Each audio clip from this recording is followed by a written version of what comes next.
Where the Wild Things Are, story and pictures by Maurice Sendak. The night Max wore his wolf suit and made mischief of one kind and another.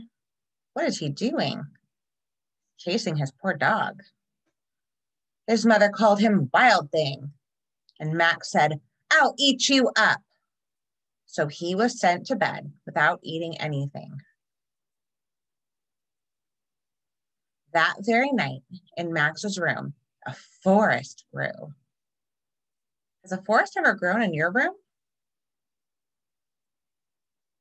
And grew, getting bigger, and grew until his ceiling hung with vines, and the walls became the world all around. And an ocean tumbled by with a private boat for Max, and he sailed off through night and day. He's going on an adventure. He has a boat named Max, just like him. And in and out of weeks, and almost over a year, where the wild things are.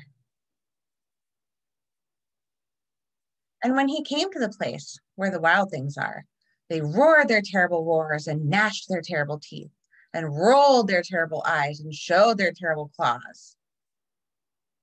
How many monsters do you see? 1, 2, 3, 4. 4 wild things.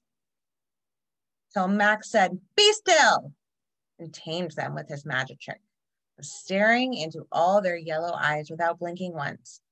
And they were frightened and called him the most wild thing of all, and made him king of all the wild things. You see that he's wearing a crown?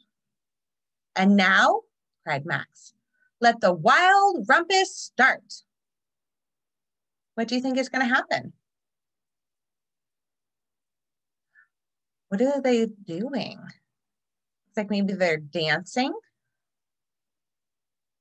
Now what are they doing? Swinging from the branches. Now they're marching. Max is riding on the back of one of the wild things. Looks like fun. Now stop, Max said, and sent the wild things off to bed without their supper. And Max, the king of all wild things, was lonely and wanted to be where someone loved him best of all. Then, away from across the world, he smelled good things to eat. So he gave up being king of where the wild things are. I wonder where he wants to go. But the wild things cried, "Oh, please don't go. We'll eat you up. We love you so." And Max said, "No." The wild things roared their terrible roars and gnashed their terrible teeth and rolled their terrible eyes and showed their terrible claws. But Max stepped into his private boat and waved goodbye and sailed back over a year and in and out of weeks and through a day and into the night of his very own room, where he found his supper waiting for him. And it was still hot.